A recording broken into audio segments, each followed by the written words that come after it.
अस्सलाम वालेकुम दोस्तों, मैं हूं आपका होस्ट वसीम उस्मान और आज जावास्क्रिप्ट का लेक्चर नंबर 2 लेकर आपकी खिदमत में हाज़िर हुआ हूं। दोस्तों, आज के लेक्चर में हम जावास्क्रिप्ट की वेरिएबल्स के ऊपर डिस्कशन करेंगे कि जावास्क्रिप्ट में कितने तरीक़ों से वेरिएबल्स बनाए जा सकते हैं और उन तरीक़ों के दरमियान बुनियादी फ़र्क क्या है। तो ये लेक्चर बेसिकली 2 हिस्सों पर मुश्तमिल होगा। पहले हिस्से में मैं वेरिएबल्स बनाना सिखाऊंगा और वेरिएबल्स बनाने के तरीके बताऊंगा कि कितने तरीके हैं।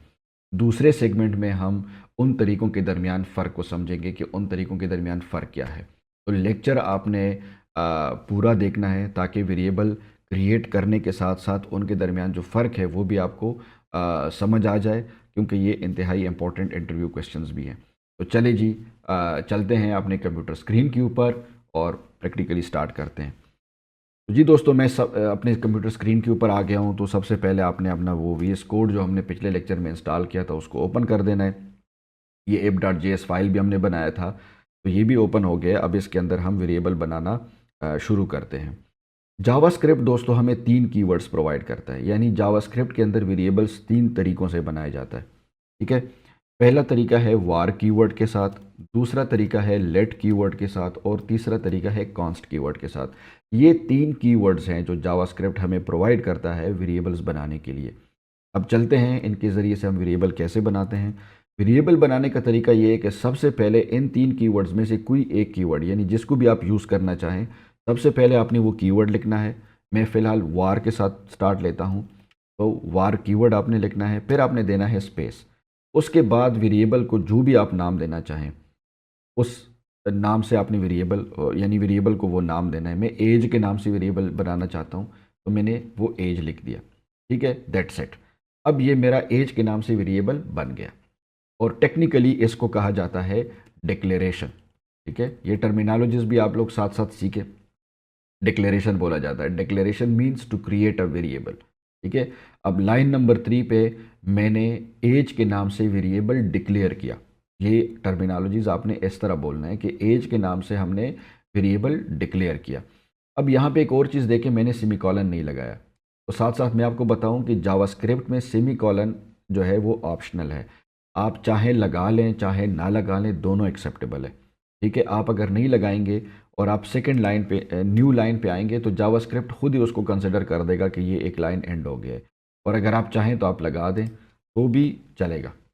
ठीक है। तो सेमी कॉलन लाइन के एंड में, क्योंकि अक्सर लैंग्वेजेस में ये स्ट्रिक्टली होता है, लगाया जाता है, लेकिन यहाँ पे ये ऑप्शनल है। तो ये भी मैंने कहा कि चलो एक एक्स्ट्रा टिप आपको मिल जाए। अच्छा, यहाँ पे इस लाइन के अंदर हमने अब वेरिएबल डिक्लेयर किया, लेकिन इसके अंदर हमने अभी कोई वैल्यू नहीं डाली। वैल्यू डालते हैं हम नेक्स्ट लाइन के अंदर, एज इज इक्वल टू 20। ठीक है। अब इसको बोला जाता है असाइनमेंट। ठीक है, टेक्निकली ये टर्मिनोलॉजीज भी आप सीखें, इसको बोलते हैं असाइनमेंट। यानी एज के अंदर हमने 20 की जो वैल्यू है वो असाइन कर दी।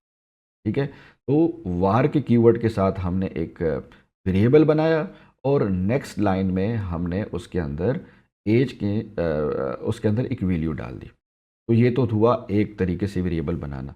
अब चाहे यही काम जो हमने 2 लाइनों में किया है, यही काम आप एक लाइन पर भी कर सकते हैं। कैसे करेंगे? Var age is equal to 30, that's it. ठीक है, इसको बोलते हैं इनिशियलाइजेशन। ठीक है, यानी एक ही लाइन में हमने वेरिएबल को डिक्लेयर किया और डिक्लेयर करने के साथ ही उसको हमने वैल्यू भी असाइन कर दी। अब असाइनमेंट और डिक्लेरेशन जब इकट्ठी हो जाए एक लाइन में तो इसको टेक्निकली बोला जाता है इनिशियलाइजेशन।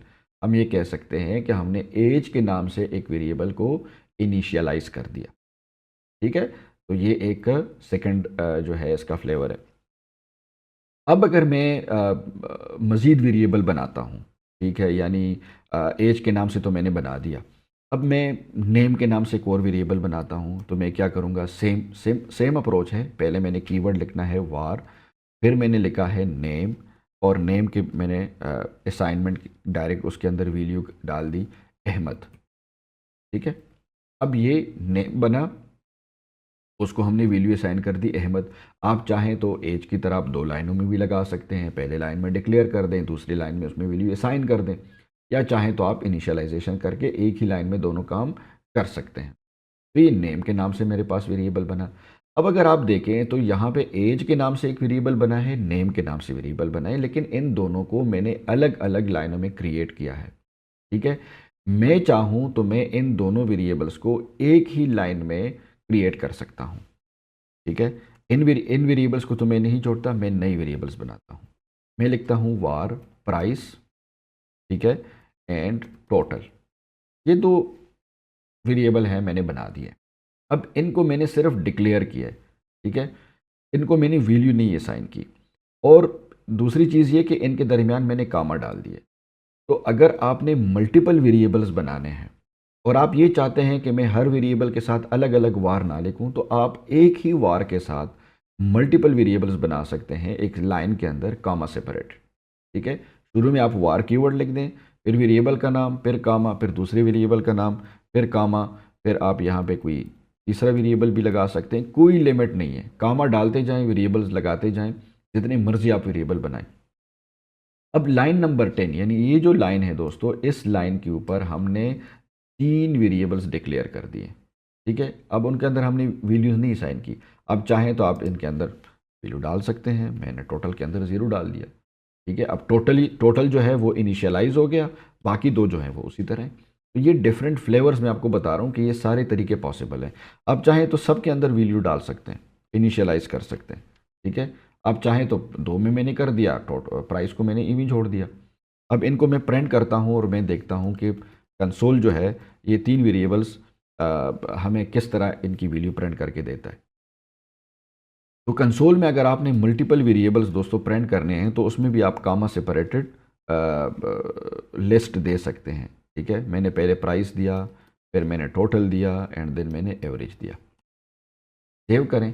रन करने का तरीका मैंने दोस्तों बताया था कि यहाँ पे जो गो लाइव का ऑप्शन है उस पर आपने क्लिक कर देना है। तो आपका ब्राउज़र जो डिफ़ॉल्ट ब्राउज़र होगा वो ओपन हो जाएगा। अगेन आपने राइट क्लिक करके इंस्पेक्ट पे आना है एंड कंसोल पे आना है। तो कंसोल पे जब हम आते हैं दोस्तों, तो ये जो लाइन है, अगर इसको मैं ये जो लाइन आपको नज़र आ रहा है, शुरू में अनडिफाइंड है, उसके बाद 0 है, उसके बाद 10 है। तो ये इस लाइन की आउटपुट है। प्राइस, क्योंकि हमने उसको वैल्यू नहीं दी, ठीक है, आप देख सकते हैं, तो दैट्स वाई उसके अंदर जो डिफ़ॉल्ट चीज़ पड़ी होती है उसको अनडिफाइंड कहा जाता है, यानी इसको हमने डिफाइन नहीं किया। ठीक है, फिर उसके बाद टोटल है 0, तो वो 0 प्रिंट हो गया। उसके बाद एवरेज है एज, तो वो 10 यहाँ पे प्रिंट हो। ठीक है, तो ये एक तरीका है मल्टीपल वेरिएबल्स को एक ही लाइन में क्रिएट करने का। ठीक है, अब अगर आप ये देखें, अगर मेरे पास फॉर एग्जांपल कुछ और वेरिएबल्स भी इसमें ऐड हो जाएं, जिस तरीके से सिटी में वेरिएबल ऐड करता हूँ, एरिया एक और वेरिएबल ऐड करता हूँ, तो ये एक लाइन में इसकी रीडेबिलिटी इतनी क्लियर नहीं है। यानी अगर आप खुद सोचें कि अगर इसके अंदर कुछ और वेरिएबल्स भी मैं ऐड करूँ, तो ये कामा कामा जो है ये कोई कोड प्यारा नहीं लग रहा। ठीक है, दिखने में जो है क्लियर नहीं लग रहा। तो इसको अगर आप मज़ीद क्लियर करें तो आपके पास ऑप्शन है न्यू लाइन का। यानी वार कीवर्ड तो एक ही होगा, लेकिन आप दूसरे वेरिएबल को न्यू लाइन पे ले आएं, जिस तरह यानी कामा के बाद आप एंटर मारें एंड जो नया वेरिएबल होगा वो दूसरे लाइन पे आ जाएगा। सिमिलरली आप यहाँ एंटर मारें एंड देन आप सिटी के बाद एंटर मारें एंड देन एरिया के बाद एंटर। That's it. अब ये ज़्यादा रीडेबल हो गया, यानी हर लाइन के ऊपर एक सेपरेट वेरिएबल। अभी हमें पता भी चल रहा है कि किस वेरिएबल के अंदर हमने वैल्यू इनिशियलाइज़ की है, किसके अंदर हमने वैल्यू इनिशियलाइज़ नहीं की। मज़ीद रीडेबल फॉर्म में एक चीज़ आ गई। तो मल्टीपल वेरिएबल्स आप चाहें एक लाइन के अंदर बनाना चाहें तो भी पॉसिबल है, उसको मज़ीद क्लियर करना चाहें तो न्यू लाइन लगा के आप उसके मल्टीपल वेरिएबल्स बना सकते हैं। अब यहाँ पे एक चीज़ है, शुरू में मैंने आपको कहा था कि जब आप न्यू लाइन एंटर करते हैं तो सेमी कॉलन के बगैर जब न्यू लाइन पे आते हैं तो जावास्क्रिप्ट उसको नया लाइन कंसिडर करेगा। लेकिन इस केस में नहीं कर रहा। क्यों नहीं कर रहा? इस क्योंकि हमने कामा लगाया हुआ है। ठीक है, न्यू लाइन तब वो कंसिडर करेगा जब आप एरिया के बाद आएंगे और कुछ नहीं लगाएंगे। अब एरिया के बाद कोई कामा नहीं है, कुछ भी नहीं है, तो उसको पता चल गया कि यहाँ पे ये लाइन ख़त्म हो गई है। जब तक कामा आता रहेगा, जावास्क्रिप्ट का कंपाइलर या इंटरप्रेटर उसको एक ही लाइन जो है वो कंसिडर करता जाए। ठीक है, तो ये दोस्तों मल्टीपल वेरिएबल्स को मल्टी लाइन के अंदर क्रिएट करने का मैंने आपको तरीका बता दिया। तो अब यहाँ तक जितने मैंने वेरिएबल्स और उनके तरीके बताए हैं वो मैंने बताए हैं वार कीवर्ड के साथ। एग्जैक्टली लेट के साथ भी आप इसी तरीक़ों से वेरिएबल बना सकते हैं। ठीक है, यानी वेरिएबल बनाने का तरीका सेम है। अगर आप वार के बजाय लेट का वर्ड यूज़ करते हैं तो भी आप इसी तरीक़ों से अगर एक लाइन में बनाना चाहें तो आप इस तरह लिख सकते हैं। अब इनको मैं सॉरी नहीं छेड़ता हूँ, मैं न्यू लाइन पे आता हूँ, यहाँ पे मैं आता हूँ। ठीक है, मैं लेट के नाम से एक वेरिएबल बनाता हूँ हाउस। ठीक है, और उसको मैं वैल्यू देता हूँ माई हाउस। ये बन गया, इनिशियलाइज हो गया, एक ही लाइन पे डिक्लेयर भी हुआ, उसी लाइन पे उसको वैल्यू भी मिली, इनिशियलाइज हो गया। अब मैं चाहता हूँ यहाँ पे मैं इसकी वैल्यू को प्रिंट कर दूँ, कंसोल डॉट लॉग हाउस। ठीक है, तो ये देखें माई हाउस जो है ये प्रिंट हो गया। ठीक है, सिमिलरली मैं मल्टीपल वेरिएबल्स बनाता हूँ लेट के ज़रिए से।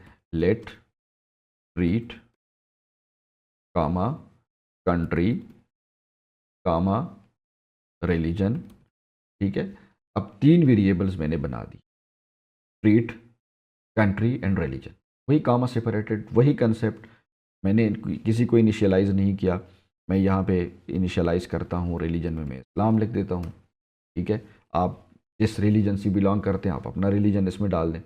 अब रिलीजन जो है वो इनिशियलाइज हो गया, बाकी जो 2 वेरिएबल्स हैं वो इनिशियलाइज नहीं हुए। ठीक है, सिमिलरली आप इसको एक लाइन के बजाय मल्टी लाइन पर भी डाल सकते हैं, जो ऊपर मैंने वार के साथ बताया था, सेम कंसेप्ट है, ये भी चलेगा।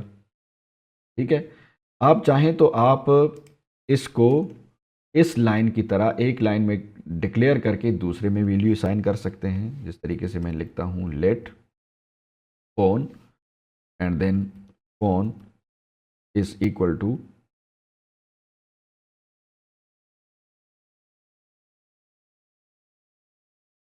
एंड्रॉयड, और इसको आप प्रिंट कर दें।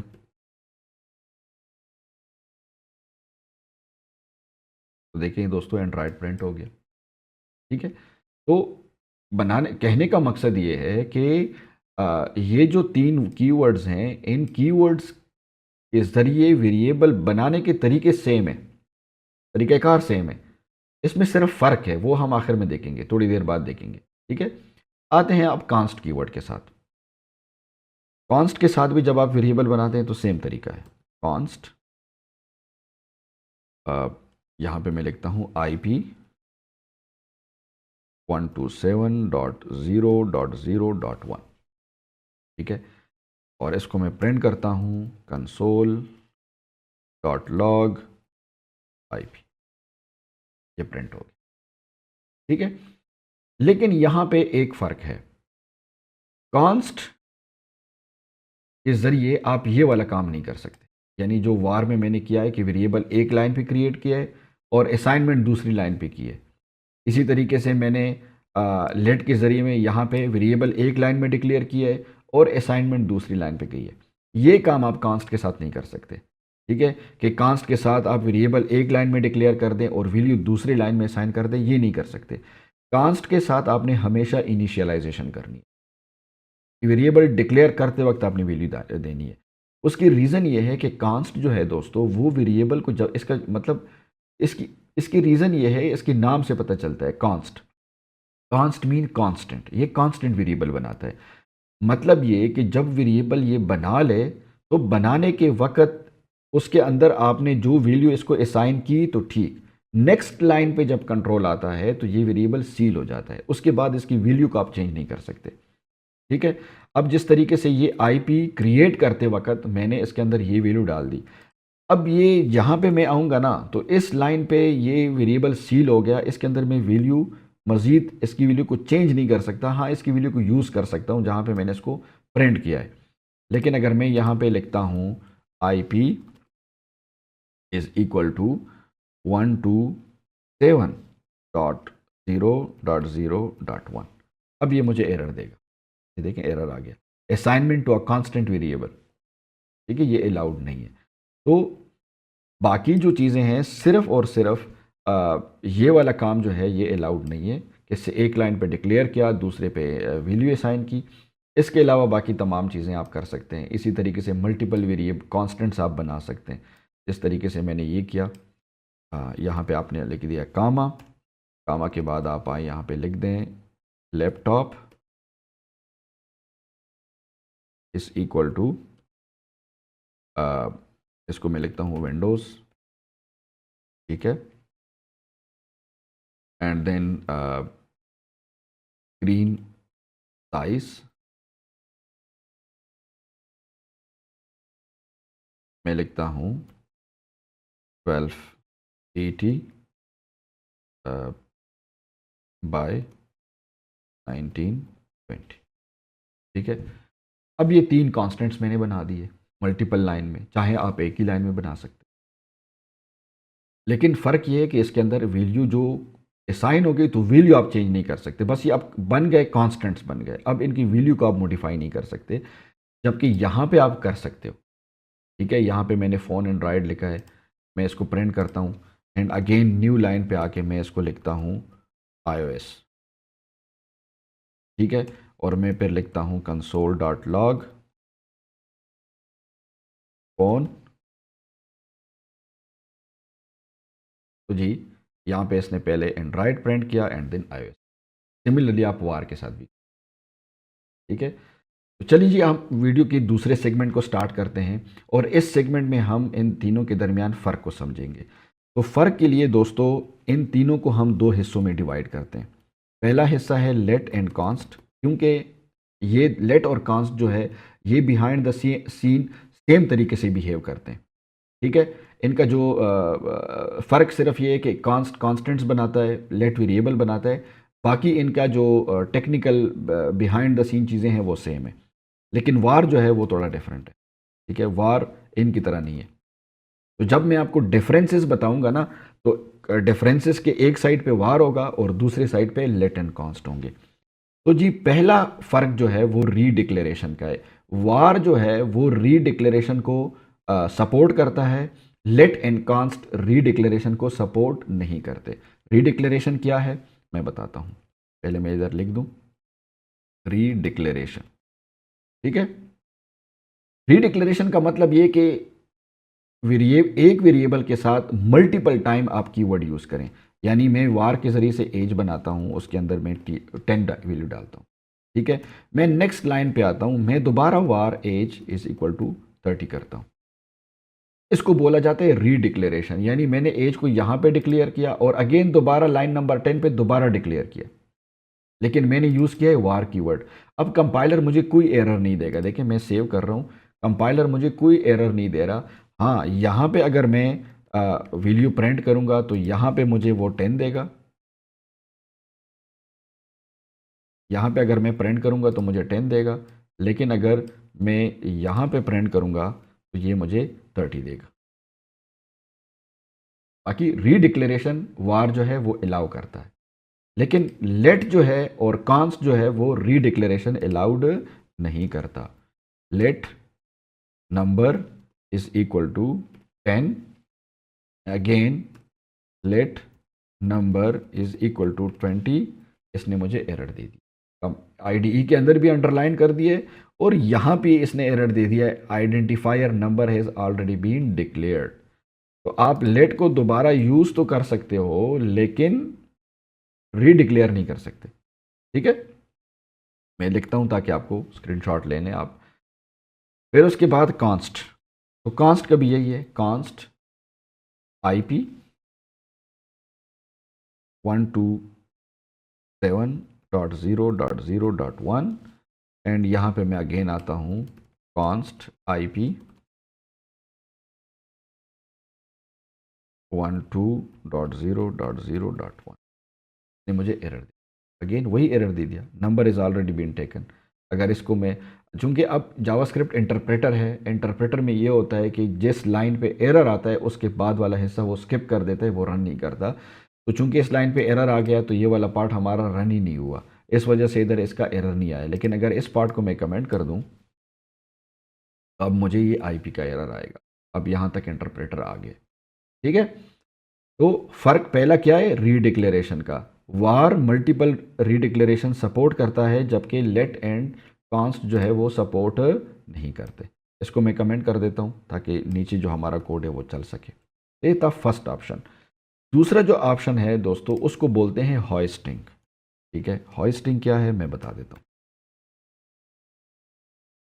वार जो है उसके अंदर हॉइस्टिंग है, जबकि लेट में नहीं है। ठीक है, लेट और कांस्ट में नहीं है। अब हॉइस्टिंग क्या है? हॉइस्टिंग का मतलब है कि वेरिएबल को डिक्लेरेशन से पहले यूज़ करना। यानी यहाँ पे अभी तक हमने जितने एग्जांपल्स किए हैं उसमें सबसे पहले हम वेरिएबल डिक्लेयर करते थे, बाद में उसको यूज़ करते थे। ठीक है, लेकिन वार के ज़रिए से आप वेरिएबल को पहले यूज़ कर सकते हो, डिक्लेयर बेशक बाद में करो। किस तरीके से? मेरे पास एक वेरिएबल है सिटी के नाम से, उसको मैं वैल्यू असाइन करता हूँ इस्लामाबाद। ठीक है, उसके बाद मैं लिखता हूँ console dot log city, and आखिर में आके मैं डिक्लेयर करता हूँ इस तरीके से। ने मुझे एरर नहीं दिया, इस्लामाबाद प्रिंट कर दिया। इसको बोलते हैं होस्टिंग। ठीक है, कि आप वेरिएबल को डिक्लेरेशन से पहले यूज़ कर दें, लेकिन इसमें सिर्फ और सिर्फ वर्ड डिक्लेरेशन यूज़ हुआ है। क्या यूज़ हुआ है? डिक्लेरेशन। डिक्लेरेशन से पहले आप यूज़ कर सकते हैं, असाइनमेंट से पहले आप यूज़ नहीं कर सकते। फॉर एग्जांपल इसका क्या मतलब है?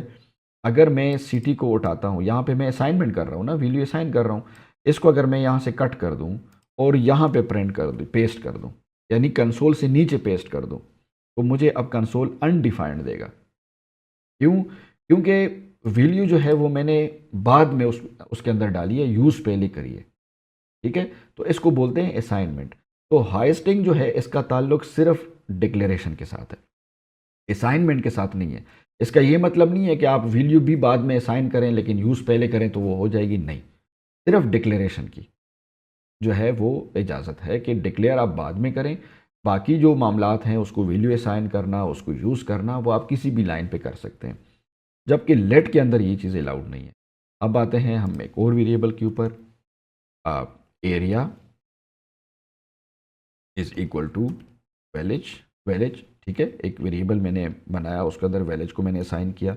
यहाँ पे मैं लिखता हूँ कंसोल डॉट लॉग एरिया लिखता हूँ, एंड लेट के ज़रिए से इधर मैं इसको डिक्लेयर करता हूँ। अब इसने मुझे जी एरर दे दिया आपके सामने, can not access area before initialization. यानी इसका मतलब ये है कि भाई आपने एरिया बनाया ही नहीं है, तो आप उसको कैसे यूज़ कर रहे हैं? सिमिलरली मैं यहाँ पे लिखता हूँ IP 127.0.0.1।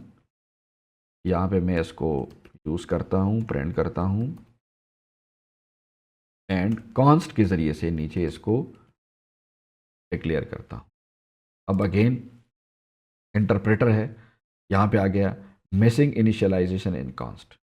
ठीक है, ये जो अगर मैं इसको लाइन पे कर दूँ तो वो क्या कह रहा है कि भाई जो कांस्टेंट है वो भी आपने, तो आपको मैंने पहले ही बताया था कि कांस्ट और लेट जो है वो टेक्निकली सेम बिहेव करते हैं, तो दोनों का बिहेवियर सेम है। तो दैट्स वाई सिर्फ वार जो है वो डिफरेंट बिहेव कर रहा है कि डिक्लेरेशन आप बेशक बाद में करें, यूज़ पहले कर सकते हैं। जी दोस्तों, अभी आप समझेंगे कि वार ऐसा बिहेव क्यों करता है। कंपाइलर को कैसे पता चलता है कि इस वेरिएबल को मैंने एरर नहीं देना, यानी कंपाइलर को कैसे पता चलता है कि सिटी के ऊपर मैंने एरर नहीं देना, क्योंकि सिटी वार के ज़रिए से डिक्लेयर हुआ है। ठीक है, तो इसके पीछे जावास्क्रिप्ट की एक साइकोलॉजी है। तो वो साइकोलॉजी ये है कि जावास्क्रिप्ट का कंपाइलर जब जावास्क्रिप्ट के फाइल को एग्जीक्यूट करता है ना, तो एग्जीक्यूशन से पहले वो पूरे फाइल को स्कैन करता है। ठीक है, बड़ी इंपॉर्टेंट बात बताने लगा हूँ। वो पूरे फाइल को स्कैन करता है और उस पूरे फाइल में उसको जिधर जिधर वार की कीवर्ड के साथ डिक्लेरेशन मिले, इनिशियलाइजेशन की बात नहीं कर रहा हूँ, डिक्लेरेशन की बात कर रहा हूँ, वो उन लाइनों को कट करता जाता है और फाइल के टॉप पे पेस्ट करता जाता है। तो इस पूरे फाइल में अगर मैं आपसे पूछूं तो डिक्लेरेशन किस किस लाइन पे हुई है, तो सिर्फ एक डिक्लेरेशन हुई है 26, यहाँ पे हुई है लेकिन ये इनिशियलाइजेशन हुई है। ठीक है, तो लाइन नंबर 26 पे हमारे पास एक वेरिएबल है जो वार की वजह से डिक्लेयर हुआ है। तो कंपाइलर क्या करेगा, फाइल को एग्जीक्यूट करने से पहले इस लाइन को कट करेगा और फाइल के टॉप के ऊपर आके पेस्ट कर। बेशक मैंने उसको लाइन नंबर 26 पे डिक्लेयर किया था, लेकिन कंपाइलर ने क्या किया, वहां से उसको कट किया यहाँ पे। तो कंपाइलर इस फॉर्मेट में फ़ाइल को ले आएगा। इस फॉर्मेट में जब फाइल को ले आएगा उसके बाद एग्जीक्यूट करेगा। तो उसके बाद जब एग्जीक्यूट करेगा तो लाइन नंबर 24 पे जब कंट्रोल आएगा तो कंपाइलर को पता है कि भाई वो वेरिएबल पहले से डिफाइंड है। तो ये काम कंपाइलर सिर्फ वार के साथ करता है, लेट वाले डिक्लेरेशंस को नहीं कट करता। ठीक है, तो दैट्स वाई ए वार के साथ होस्टिंग में वो एरर नहीं देता, लेट एंड कांस्ट के साथ एरर देता है। तो ये तो था दूसरा बुनियादी। ठीक है, उम्मीद करता हूँ ये भी आपको अच्छा लगा होगा। इसको मैं हटा देता हूँ तीनों चीज़ों को, रीडिक्लेरेशन हो गया और होस्टिंग हो गया। अब तीसरा फ़र्क है स्कोप का। ठीक है, स्कोप क्या है वो मैं बताता हूँ, लेकिन उससे पहले मैं आपको बताता हूँ जावास्क्रिप्ट तीन टाइप के स्कोप सपोर्ट करता है। पहला है ब्लॉक स्कोप, दूसरा है फंक्शन स्कोप और तीसरा है ग्लोबल स्कोप। ठीक है, जावास्क्रिप्ट के अंदर तीन किस्म के स्कोप्स हैं। डरे नहीं, स्कोप क्या है मैं बताता हूँ। वार जो है वो फंक्शन और ग्लोबल स्कोप को सिर्फ सपोर्ट करता है। Var support function and global scope, जबकि let and const support all three. ठीक है, वार जो है वो सिर्फ फंक्शन एंड ग्लोबल स्कोप को सपोर्ट करता है। कांस्ट, लेट एंड कांस्ट जो है वो ब्लॉक, फंक्शन और ग्लोबल तीनों स्कोप को सपोर्ट करता है। अब स्कोप क्या है? स्कोप बेसिकली जिस तरह आप एक घर की मिसाल लें, एक घर के अंदर आपके पास तीन कमरे हैं, ठीक है, और एक टीवी लॉन्च है। हर कमरे के अंदर अटैच बात है, तो जो बात जिस कमरे के अंदर है वो बात उसी कमरे का लोकल है। ठीक है, वो पूरे घर का नहीं है, वो उसी कमरे का स्पेसिफिक है। लेकिन जो टीवी लॉन्च के अंदर एक बात आपने बनाया है, तो टीवी लॉन्च चूंकि एक सेंट्रलाइज्ड एरिया होता है पूरे घर का, उसके अंदर जो बात है वो कॉमन बात है।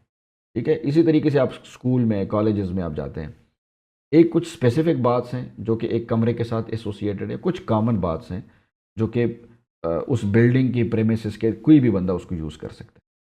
ठीक है, तो ये जो बात की मैंने मिसाल दी इसको बोलते हैं स्कोप।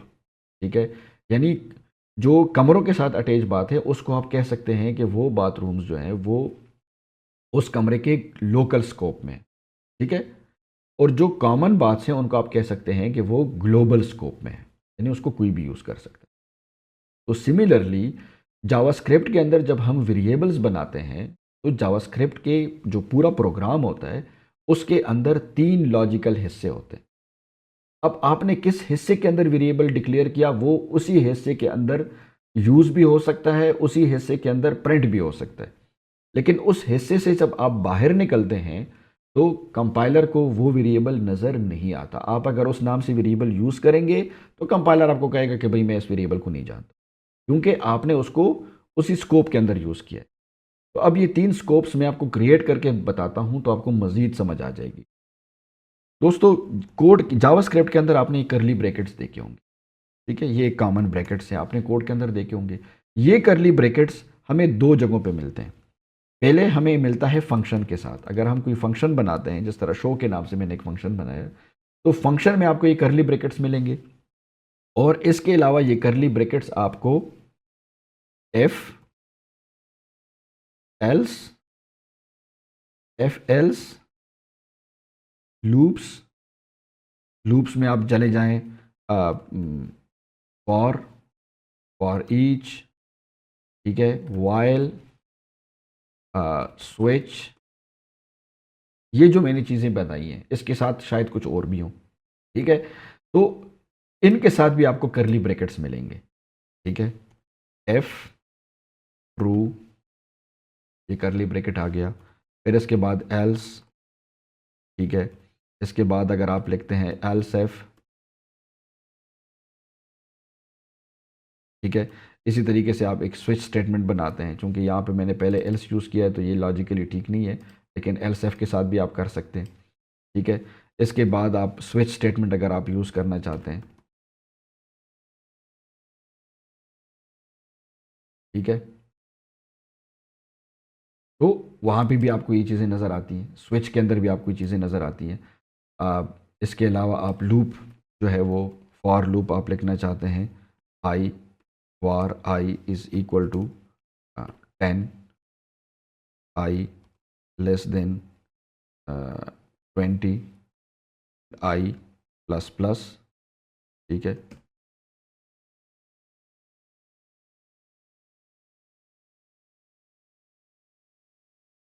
और यहाँ पे हमने सेमी कॉलन डालना है, ठीक है। अब यहाँ पे करली ब्रैकेट्स नज़र आएंगे। तो कहने का मकसद ये है कि फंक्शन के साथ जब करली ब्रैकेट्स होंगे तो इसको बोला जाता है फंक्शन स्कोप, ठीक है। फंक्शन के अंदर जब आप कोई वेरिएबल डिक्लेयर करोगे तो उसको बोला जाएगा कि वो वेरिएबल फंक्शन स्कोप के अंदर डिक्लेयर हुआ है, ठीक है। अब इसके अलावा जब इन कीवर्ड्स के साथ जब करली ब्रैकेट्स आएंगे और उनमें आप वेरिएबल डिक्लेयर करोगे तो उसको बोला जाएगा ब्लॉक स्कोप।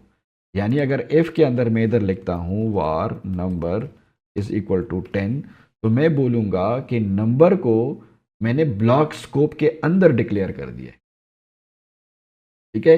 तो करली ब्रैकेट्स जो हैं ये आपको स्कोप देते हैं, ये एक लॉजिकल सेक्शन बनाते हैं, ठीक है।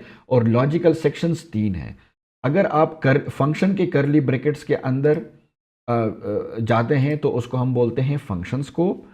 अगर आप ये जो कंट्रोल्स हैं एफ एल्स लूप्स इनके करली ब्रैकेट्स के अंदर जाते हैं तो उसको बोला जाता है ब्लॉक स्कोप। क्या बोला जाता है? Block scope. और अगर आप इन दोनों ब्रैकेट्स के दरमियान नहीं है, मतलब ना ब्लॉक स्कोप के ब्रैकेट्स के दरमियान है ना फंक्शन के दरमियान है, इससे बाहर आपने यानी करली ब्रैकेट्स के बाहर आपने एक वेरिएबल बना दिया तो उसको बोला जाता है ग्लोबल स्कोप, ठीक है। अगेन रिपीट, फंक्शन के करली ब्रैकेट्स के अंदर बनाया तो उसको बोलते हैं function scope. F else loop switch statements इनके करली ब्रैकेट्स के अंदर वेरिएबल बनाया उसको बोलते हैं ब्लॉक स्कोप। और इन दोनों करली ब्रैकेट्स के बाहर वेरिएबल बनाया उसको बोलते हैं ग्लोबल स्कोप, ठीक है। ये तो था स्कोप। अब लेट और कांस्ट जो है वो तीनों स्कोप सपोर्ट करता है, ठीक है। यानी इसका मतलब ये है कि लेट के जरिए अगर आप फंक्शन के अंदर वेरिएबल डिक्लेयर करते हैं तो वो वेरिएबल फंक्शन के बाहर यूज नहीं हो सकता। इसको मैं हटा देता हूं, इसका चाहे आप स्क्रीनशॉट ले लें, इसको मैं हटा देता हूं। पहले मैं लिखता हूं let const support all 3 scopes, ठीक है। जबकि var supports only function and global scope, ये फर्क है, ठीक है। इसका स्क्रीनशॉट भी आप ले सकते हैं। अब मैं फंक्शन बनाता हूं फंक्शन शो के नाम से, ठीक है। और इसके अंदर मैं वेरिएबल बनाता हूं वार के ज़रिए से, वार एज इज़ इक्वल टू 20। और यहाँ पे आके फंक्शन के अंदर इसको मैं प्रिंट करता हूँ कंसोल डॉट लॉग। यहाँ पे मैं लिखता हूँ इनसाइड फंक्शन, ठीक है। और यहाँ पे मैं लिखता हूँ एज। अब यहाँ पे आके इस फंक्शन को मैं कॉल करता हूँ एंड देन मैं इसके बाद लिखता हूँ कंसोल डॉट लॉग एज। अब देखें ये फंक्शन यहाँ पे कॉल हो गया तो जाहिर बात है ये बॉडी नहीं एग्जीक्यूट होना था, ये बॉडी एग्जीक्यूट हो गई, इसने मुझे 20 प्रिंट करके दिया। लेकिन जैसे ही इस फंक्शन से बाहर मैंने ये एज यूज़ किया तो इसने मुझे एरर दिया, एज इज़ नॉट डिफाइंड। क्यों? क्योंकि एज जो था वो मैंने फंक्शन स्कोप के अंदर डिफाइन किया है, तो वो वही यूज़ हो सकता है, बाहर यूज़ नहीं हो सकता, फंक्शन से बाहर यूज़ नहीं हो सकता, ठीक है। वो फंक्शन के लोकल स्कोप के में है। तो जिस तरह मैंने कहा कि वार जो है वो फंक्शन स्कोप को सपोर्ट करता है, तो यहाँ इसी तरीके से लेट भी फंक्शन को सपोर्ट करता है। तो दो फंक्शन के हिसाब से या फंक्शन के खाते में दोनों वेरिएबल्स एक जैसे बिहेव करते हैं। यहाँ पे अगर मैं लेट लगाता हूँ तो भी सेम एरर आएगा। तो फंक्शन के लिहाज से तीनों वेरिएबल्स एक ही तरह बिहेव करते हैं। सिमिलरली अगर मैं यहाँ पे कॉन्स्ट लिखता हूँ तो भी तो फंक्शन स्कोप जो है वो तीनों सपोर्ट करते हैं, कांस्ट, लेट और वार तीनों सपोर्ट करते हैं। अब हम आते हैं ब्लॉक स्कोप के ऊपर। एक ब्लॉक मैं बनाता हूँ, ये ब्लॉक सब के लिए चलेगा, लूप, सब, स्विच, लेकिन मैं एक एफ का ब्लॉक बनाता हूँ, वीडियो काफ़ी लंबी हो रही है। एफ ट्रू, ये एक एफ ब्लॉक मैंने बनाया। यहाँ पे मैं लिखता हूँ नंबर इज इक्वल टू 20 और यहाँ पे मैं लिखता हूँ console dot log inside F और यहाँ पे मैं लिखता हूँ, ठीक है। और इसके बाद जाके यहाँ पे मैं अगेन एफ स्टेटमेंट से बाहर आके मैं फिर नंबर को प्रिंट करने की, तो मैं लिखता हूँ आउटसाइड एफ एंड। अब देखें ये एज का एरर आ रहा है दोस्तों, तो इसको मैं कमेंट कर देता हूँ ताकि एरर ना आए जी। अब देखें दोस्तों, इसने मुझे एफ़ के ये वेरिएबल नंबर मैंने एफ़ बॉडी के अंदर यानी ब्लॉक स्कोप के अंदर डिफ़ाइन किया है, तो इसने मुझे वो 20 प्रिंट किया और एफ़ के बाहर भी उसने मुझे वो 20 प्रिंट किया। इसका मतलब क्या है, यहाँ पे मैंने लिखा है कि वार जो है वो सिर्फ फंक्शन और ग्लोबल को सपोर्ट करता है, वो ब्लॉक स्कोप को सपोर्ट नहीं करता। तो वो ब्लॉक के अंदर मैंने डिफ़ाइन किया है लेकिन वो बाहर भी शो हो रहा है, ठीक है। लेकिन अगर ये चीज़ मैं लेट के ज़रिए से करूँ तो अब ये एरर देगा। इनसाइड एफ वाला प्रिंट हो गया लेकिन बाहर वाला जो है वो एरर दे रहा है, ठीक है। सिमिलरली अगर मैं ये कांस्ट के साथ करता हूँ तो भी यही होगा। इस तरह कांस्ट और लेट सेम सेम बिहेव कर रहे हैं। तो ये था दूसरा डिफरेंस, सॉरी ये था तीसरा डिफरेंस। ये वेरिएबल जो है लेट और कांस्ट जो है वो ग्लोबल, फंक्शन, ब्लॉक तीनों स्कोप्स को सपोर्ट करता है, जबकि वार जो है वो ब्लॉक के अलावा बाकी दोनों को सपोर्ट करता है। अच्छा, अब एक मिसाल मैं देता हूँ उसकी ग्लोबल स्कोप की। यहाँ पे मैं लेट के ज़रिए से एक वेरिएबल बनाता हूँ, लेट नेम अहमद, ठीक है। इसको भी मैं प्रिंट कर देता हूँ, कमेंट कर देता हूँ दोस्त। मैंने let name is equal to Ahmad एक वेरिएबल बनाया, ठीक है, लेट के ज़रिए से। अब मैं जाता हूँ एक एफ स्टेटमेंट लगा के एक ब्लॉक स्कोप क्रिएट करता हूँ और यहाँ पे मैं लिखता हूँ console dot log sorry name. इसने मुझे प्रिंट कर दिया।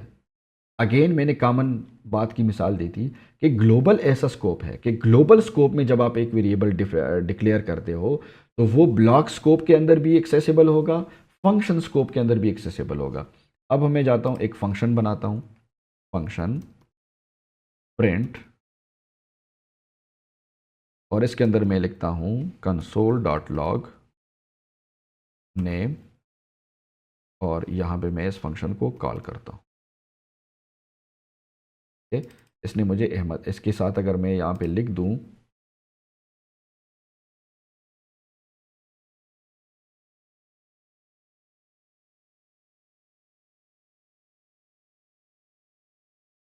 ठीक है, ये क्यों इसने प्रिंट किया, क्यों, ये नेम जो है ग्लोबल स्कोप में डिफाइंड है। तो ग्लोबल स्कोप में बेशक आप वार के ज़रिए से डिफाइन करें, लेट के ज़रिए से डिफाइन करें, कांस्ट के ज़रिए से डिफाइन करें, वो हर जगह यूज़ होगा, ठीक है। शर्त यह है कि यूज़ करने से पहले आपने डिफाइन किया हो, ये ना हो कि डिफाइन आपने नीचे किया हो, यूज़ ऊपर कर रहे हो, ठीक है। अब ये जितने देखे ना, नेम मैंने ऊपर डिफाइन किया है, यूज़ मैंने बाद में किया, तब जाके पॉसिबल है। और बाकी जो स्कोप्स हैं वो भी मैंने बता दिए हैं कि ब्लॉक और फंक्शन स्कोप के अंदर क्या फ़र्क आता है। तो ये एक तीसरा फ़र्क है। उम्मीद करता हूँ ये तीनों डिफरेंसेस आपको अच्छे से समझ आ गए होंगे। स्क्रीनशॉट्स आपने नहीं लिए, दोबारा वीडियो देखें, प्रैक्टिस करें, इन तीनों को अच्छे से जहन नशीन कर लें। अगर वीडियो आपको अच्छी लगी है दोस्तों, इसको सपोर्ट करें, शेयर करें, सब्सक्राइब करें, कमेंट्स करें। आज के लेक्चर में इतना ही, मिलते हैं दूसरे लेक्चर। अल्लाह हाफ़िज़।